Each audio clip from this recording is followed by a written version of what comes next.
everybody, in this video I'm going to show you how to play I Got It Right by Iggy and the Stooges off the I Got It Right 45. The version I'm going to show is the version that's on the 45. It's called the original version. There's a few different versions out there. The rhythm is essentially the same, but the lead is different. So if you're going to try and play it along, try and find the original version. The song is in standard tuning. If you have a quick second, please like and subscribe. It really helps my channel out a lot. And check out my website, scottobryanguitar.com. I have the tab for this song as well as hundreds of other punk, rock, and grunge songs up there. And here we go. All right, so the song starts off with this intro that goes like this.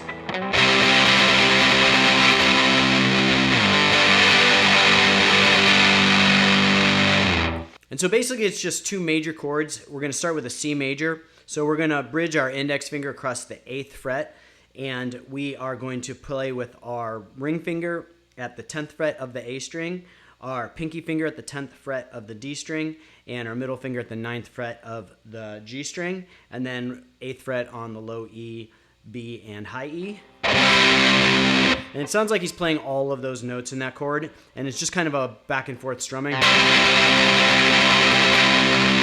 then he kind of lets it hang. And then while holding the chord, we're going to slide down to the 3rd fret.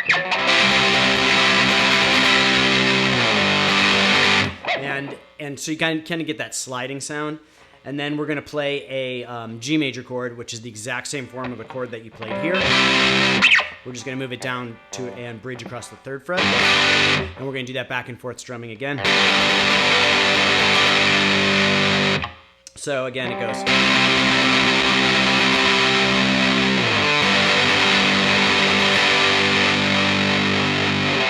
And then we're going to go into the main riff, which goes like this.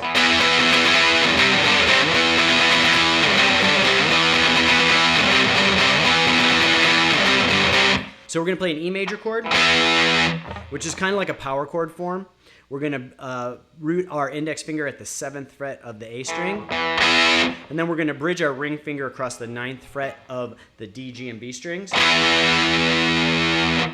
And then we're going to slide down to the same form of that chord and go at the 3rd fret of the A string. So root our index finger at the 3rd fret of the A string. So, and then we're going to do a G like we played at the intro, the same form. So index finger bridged across the 3rd fret, ring finger at the 5th fret of the A string, pinky at the 5th fret of the D string, and middle finger at the 4th fret of the G string. But we're just going to play like the bottom 4 notes of this chord this time, not all the way through. And so the rhythm goes like this.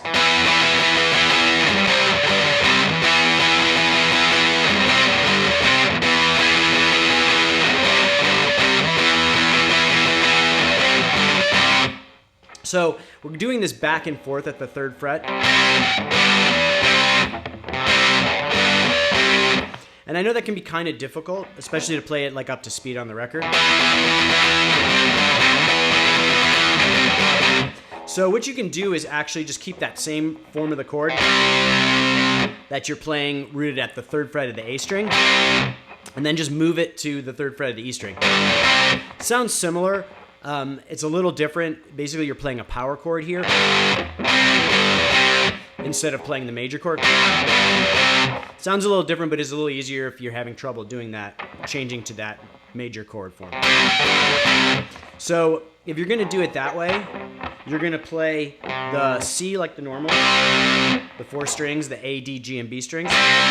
But when you go to play that power chord rooted at the 3rd fret of the E string, you're just going to play the bottom 3 notes, the bottom 3 strings. So, but if you want to play it like the record, it's.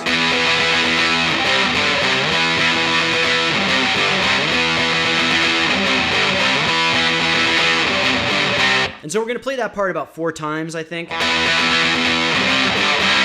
And then we're going to do this mini bridge part that goes like this. And then it goes back into the verse part again. So to play that mini bridge, we're going to do a D, Index finger rooted at the 5th fret, again bridging your ring finger across the 7th fret of the D, G, and B strings. And then we're going to go to that major chord in the same position, except we're bridging across the 5th fret all the way, and our root's on the E string. So, and we're going back and forth just like we did on the 3rd fret. We're just moving it up here. And then we go back to the beginning.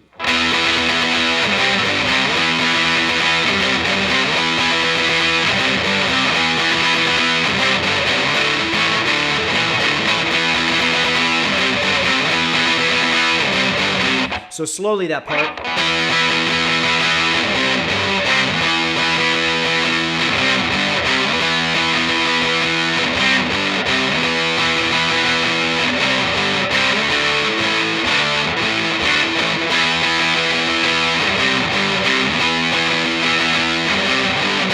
And then for the chorus part, we're going to play kind of a similar back and forth, and it's going to kind of descend and then ascend. So it goes like this.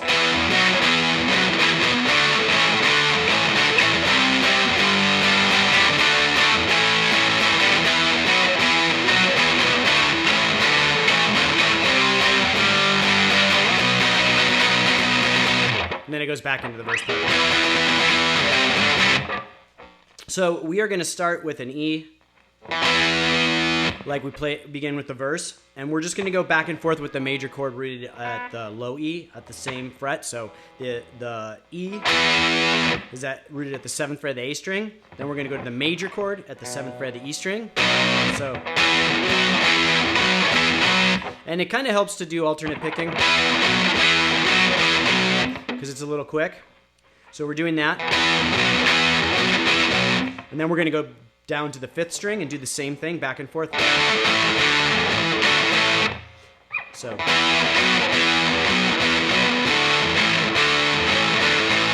And then we're going to go down to the 3rd string, and it's a little different rhythm. So it goes. So.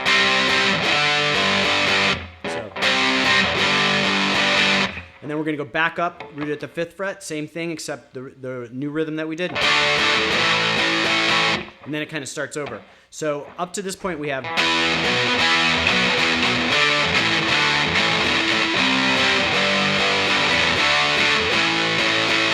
And then we start over.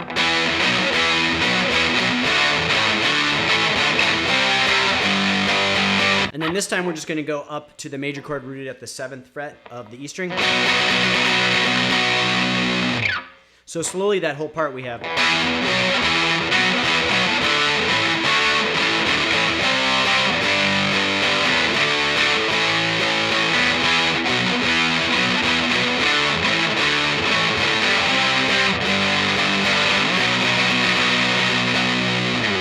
So that's it for all the rhythm parts. There's a few variations. So after we go through that chorus the second time, it's going to end like this.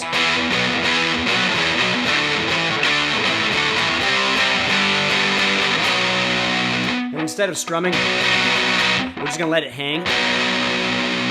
And then it goes into the solo. And then after the solo, we're going to go back into the verse part. And we're just going to we're going to palm mute. So.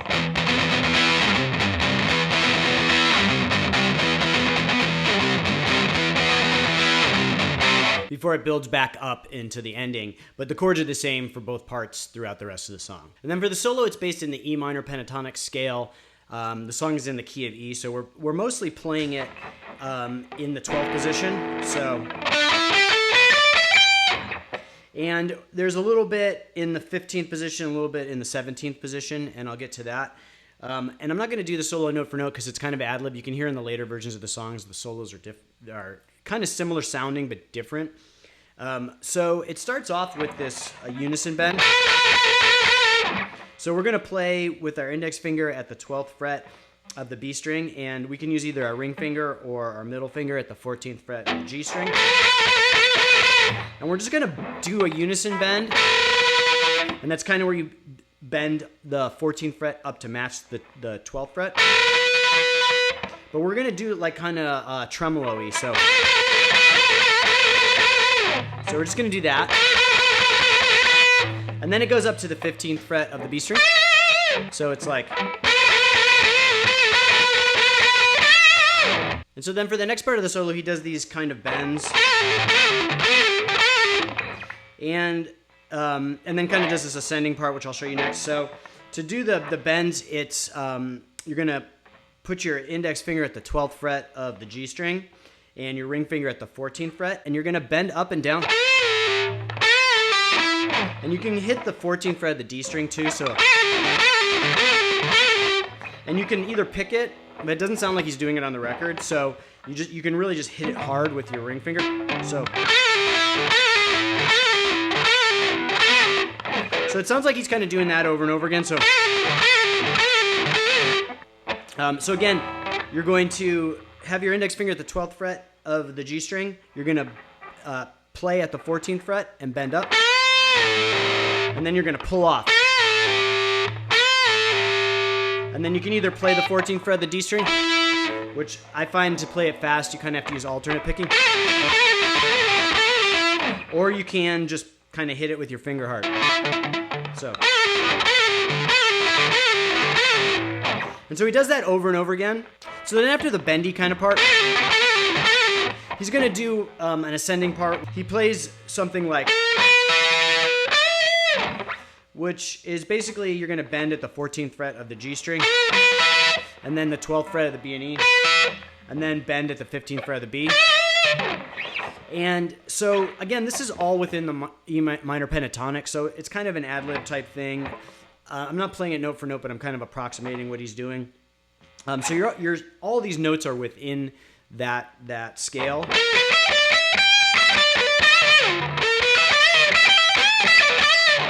And he kind of plays like something similar or along those lines.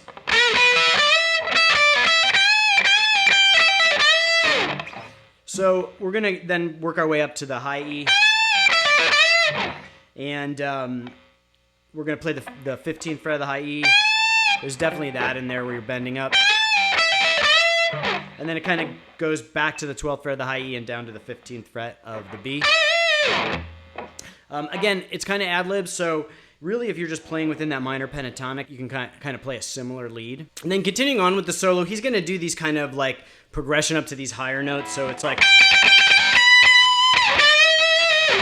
So we're going to do like 15th fret of the high E to the 19th fret, and then to the 15th fret of the B. And then he just kind of lets it go and hits the open on the D and G.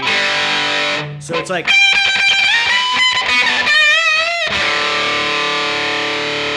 And then he comes right back up at the 21st fret of the high E. So it kind of goes like...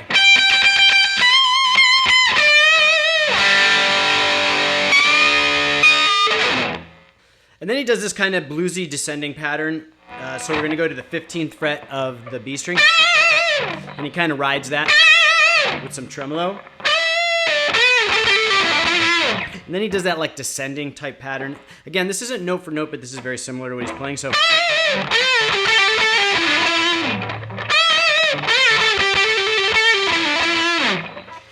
we're going to do that bend at the 15th fret of the B string. And then we're going to do a bend up at the 14th fret of the G string. And then we're going to kind of do a hammer-on pull-up. And then we're going to kind of do that hammer-on pull-up descending.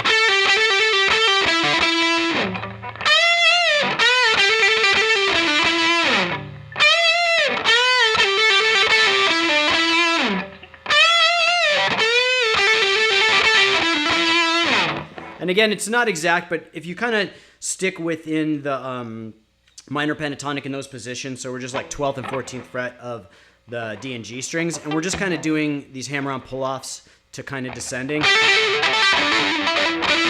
And ending on that 14th fret. It doesn't matter exactly how you play it, you can sound similar. So you can see I'm kind of playing it different ways each time, but it sounds similar to what he's doing. And then he does this kind of ascending pattern, again within the minor pentatonic, so it's like... And rides that 14th fret of the G string.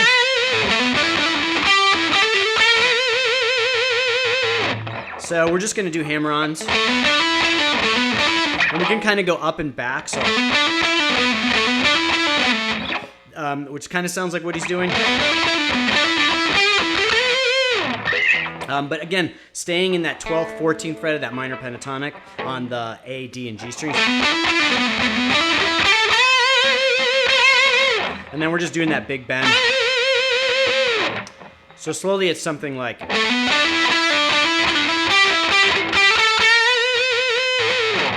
And then he does this kind of like atonal Greg Ginn style descending. And again, this isn't exactly like what he's playing, but it's kind of gets the gist.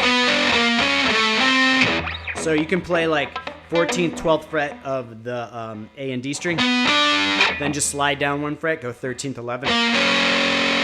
And then you could do like 10th, 9th of the D string. And then go into that main riff. So he almost is like doing this atonal descending pattern into the riff. So, and again, it's supposed to kind of sound like intentionally sloppy. So you can kind of do it any way you want. You just want to get outside of that scale for a little portion of it so that it gets that atonal quality. So like we're starting off in the minor pentatonic, and then the second two notes are outside, which gives it that atonal quality. And then maybe like you throw in another atonal note, like the 10th fret of the D, and then go back into the scale at the 9th fret. So, and then back into the riff. So kind of the secret to that kind of style is to play within the scale, then go out of the scale for a little bit, and then come back into the scale, like, and go back kind of in and out. So you're kind of sounds like it's in the right spot, but it sounds atonal. So something like...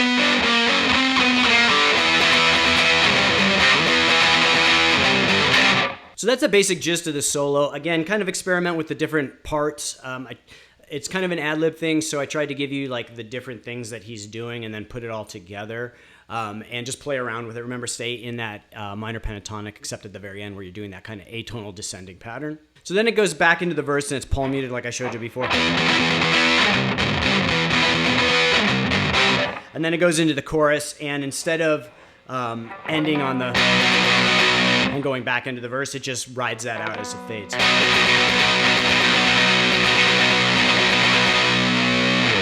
So that's it for this one. I hope you liked the video. If you appreciate this content, please like and subscribe. It really helps my channel out a lot. And check out my website, scottobryanguitar.com. I have the tab for this song, as well as hundreds of other punk rock and grunge songs up there, as well as other resources. And I'll see you guys next time.